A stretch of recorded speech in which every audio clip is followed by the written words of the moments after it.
Good morning sir.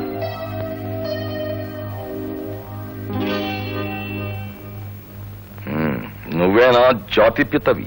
కాదు sir, కనీసం ఒట్టి పితను కూడా కాను. పెళ్ళవలేదు గనక. కొంతమంది మాత్రం ముద్దుగా నిరుద్యోగ పిత అని పిలుస్తూ ఉంటారు. నువ్వు ప్రాక్టికల్ జోకులే కాకుండా మామూలు జోకులు కూడా బాగా వెయ్యగలవన్నమాట. గుడ్. చూడబాయ్, జోకులు వేసేవాళ్ళంటే నాకు చాలా ఇష్టం, కానీ నా మీద జోకు వేసేవాళ్ళంటే నేను వాళ్ళంతేదో చూడకుండా నాకు నిద్ర కూడా పట్టదు. ఇంటర్వ్యూ ప్రారంభిస్తాను. మొదటి ప్రశ్న, నీ ఇల్లు ఎక్కడ? నా ఇల్లంటూ ఏమీ లేదు సార్. నేను ఉండే ఇల్లు మాత్రం ఊరి చివర చిన్న పాక. సెకండ్ క్వశ్చన్, నీ ఇల్లు అదే నువ్వుండే పూరి పాక ఇక్కడి నుంచి ఎంత దూరం? 15 కిలోమీటర్లు. ఇక్కడికి నువ్వు ఎలా వచ్చావు? నడిచి. లాస్ట్ అండ్ ఫైనల్ క్వశ్చన్, తిరిగి ఎలా వెళ్తావు? నడిచే వెళ్ళాలి. That's all. నీ ఇంటర్వ్యూ అయిపోయింది, నువ్వు వెళ్ళొచ్చు. ఇంత దూరం నువ్వు నడిచి రావడం, ఇంటర్వ్యూ కోసం రాత్రింబగళ్ళు పుస్తకాలు చదివి ప్రిపేర్ కావడం, ఇదంతా waste. You are not selected. దీన్నే టిట్ ఫర్ టాట్ అంటారు. తెలుగు నుడికారంలో చెప్పాలి అంటే దెబ్బకు దెబ్బ. ఎలా ఉంది? లేకపోతే ఈ రామ్మోహన్ రావుకు ఉద్యోగం కోసం అప్లికేషన్ పెడుతూ స్టాంపులను తెంచకుండా నన్ను వేళాకోళం చేస్తావా? ఎంత ధైర్యం నీకు? Get out! సార్, నేను కూడా మిమ్మల్ని ఓ 3 ప్రశ్నలు అడగచ్చా? ఏమిటవి? మీ నెలసరి ఆదాయం ఎంత? నెలకు 2-3 లక్షలు. ఓహో. మీరు తీరిక వేళల్లో ఏం చేస్తుంటారు? ఈ రామ్మోహన్ రావు లాంటి బిజినెస్ మ్యాగ్నెట్ కి తీరిక, అది నా డిక్షనరీలోనే లేదు. చివరి ప్రశ్న సార్, రాత్రులు మీరు ఎన్నింటిని నిద్రపోతారు? రాత్రి 10 గంటలకి. అంటే రోజుకు దాదాపు 10 గంటల చొప్పున నెలకు 300 గంటలు పనిచేస్తే మీ ఆదాయం 3 లక్షలు. 15 రోజులకు 1,50,000, వారానికి 75,000, రోజుకి 10,000, అంటే గంటకి 1,000 రూపాయలు. ఇప్పుడు మీరు నాతో మాట్లాడి వేస్ట్ చేసిన ఈ పావుగంట ఖరీదు 250 రూపాయలు. నెలకి నా ఉద్యోగానికి మీరు నాకు ఇస్తానన్న జీతం. అంటే ఇప్పుడు నేను మీకు 250 రూపాయల ఆదాయాన్ని రాకుండా చేశానన్నమాట. ఎలా ఉంది సార్ ఈ టిట్ ఫర్ టాట్? వస్తా. ఆగు. Come here. ఇంత తెలివైన వాడివి ఈ ఉద్యోగానికి ఎందుకు వచ్చావు? నాకంటే తెలివైన వాళ్ళు, చురుకైన వాళ్ళు ఇంకా తక్కువ జీతానికి పనిచేస్తున్నారు సార్ ఈ దేశంలో. అలా ఎందుకు జరుగుతోంది? అవసరం. తనను తాను బతికించుకోవాల్సిన అవసరం. నిజంగా వాళ్ళు తెలివైన వాళ్ళు అయితే ఆ తెలివితేటలను ఉపయోగించుకుని డబ్బు సంపాదించుకోవచ్చుగా.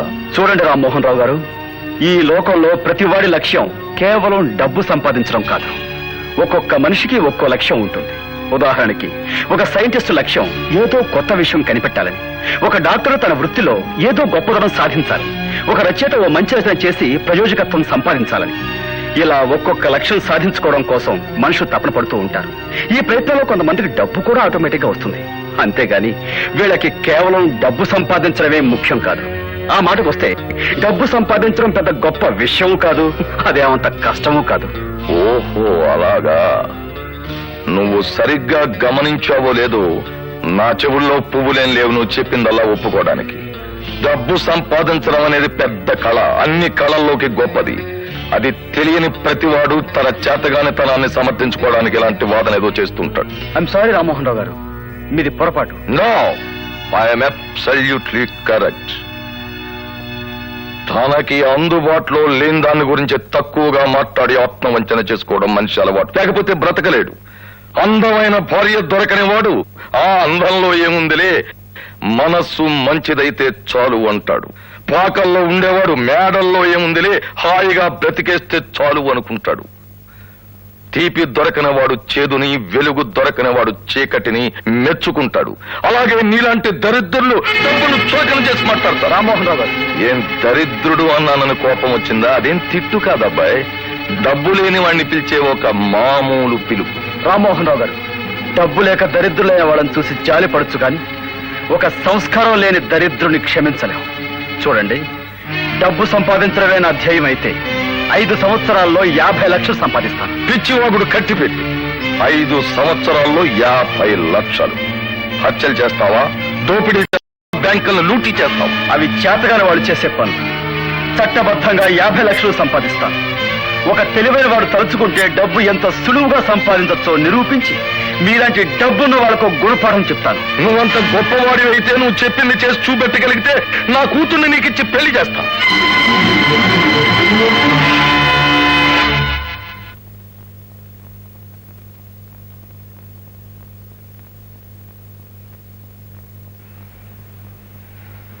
సరే, ఈ పందెం నాకు ఇష్టమే. ఆల్ రైట్, నువ్వు వెళ్ళొచ్చు. మరి అగ్రిమెంట్? వాట్? అవును, ఎదుటి మనిషిని నమ్మకపోవడం అనేది ఈ క్షణం నుంచే ప్రారంభమైంది. మనం అగ్రిమెంట్ రాసుకోవాలి. ఎంత ధైర్యం నీకు? నెగ్గగలవనేనా? Yes, it's my challenge.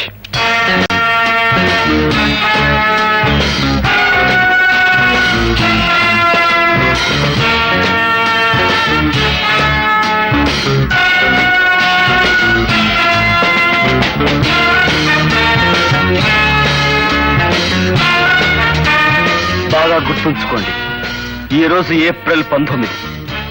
సరిగ్గా ఈ రోజు నుంచి 5 సంవత్సరాలు తిరిగేసరికల్లా 50 లక్షలు సంపాదించి మీకు చూపిస్తాను. వస్తాను.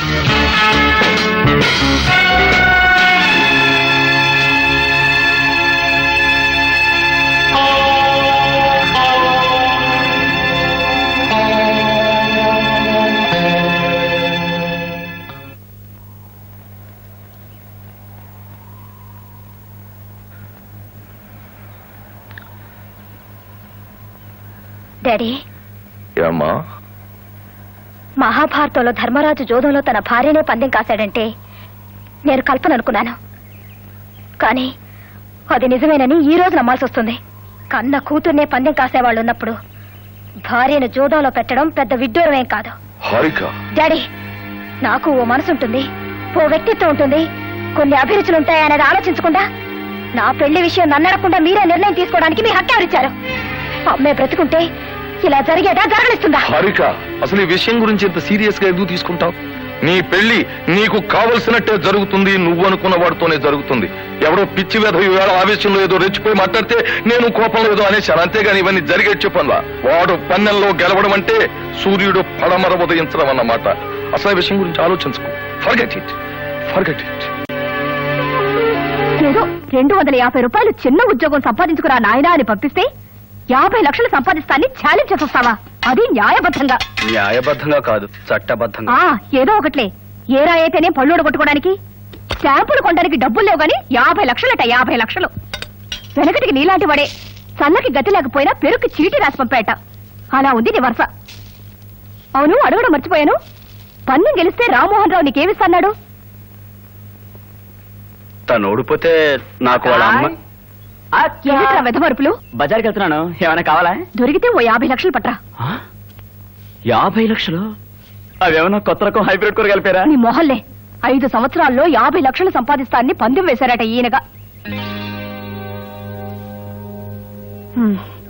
పౌరుషానికి మాత్రం తక్కువ లేదు.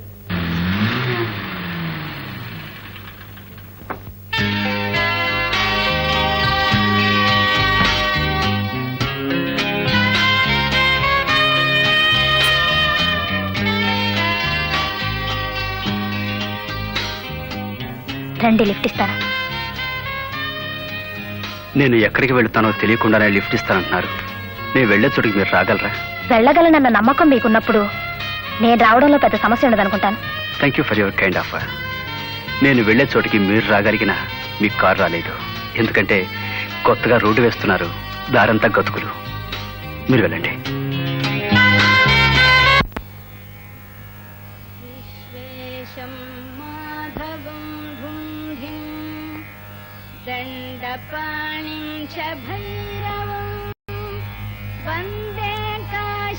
బాబు, 10 పైసలు ధర్మం చేయి బాబు. నా దగ్గర లేవవ్వా. అట్టానకు బాబు, ఆ భగవంతుడు నీకు మేలు చేస్తాడు. 10 పైసలు ధర్మం చేయి బాబు. 2 రోజులైంది తిండి తిని. అవ్వా, నీకెలా చెప్పాలో నాకు తెలియటం లేదు. నేను నీలాంటి వాడిని. నేను చేయలేని పని నువ్వు చేస్తున్నావంతే. వెళ్ళు. 5 సంవత్సరాల్లో 50 లక్షల హత్యలు చేస్తావా, దోపిడీ చేస్తావా, బ్యాంకులను లూటీ చేస్తావా? బాబు,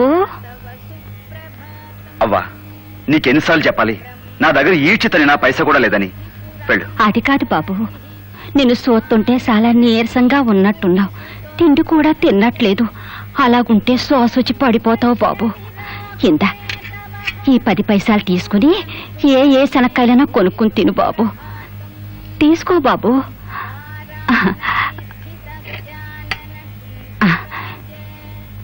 తీసుకో బాబు.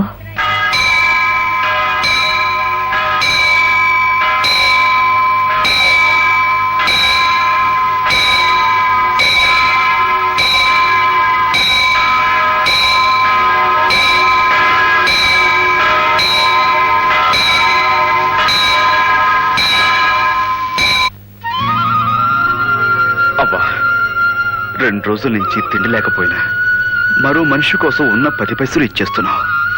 ఎంత గొప్ప మనసవ్వా నీది. మళ్ళీ ఇంకో 10 పైసలు సంపాదించగలననే నీ ఆత్మవిశ్వాసం ఎంత గొప్పది. అవ్వా, నాకు ధైర్యం వచ్చింది. నేను సాధిస్తాను. నువ్వు ఇచ్చిన ఈ 10 పైసలతోనే 50 లక్షలు సంపాదిస్తాను. ఈ రోజు నుంచి నువ్వు నా పార్ట్నర్వి. నేను సంపాదించిన దాంట్లో సగం నీది. నిజం. నీ మా అట్లేంటో నాకు ఒకటి అర్థం కావటం లేదు. నేను వెళ్ళొస్తాను బాబు.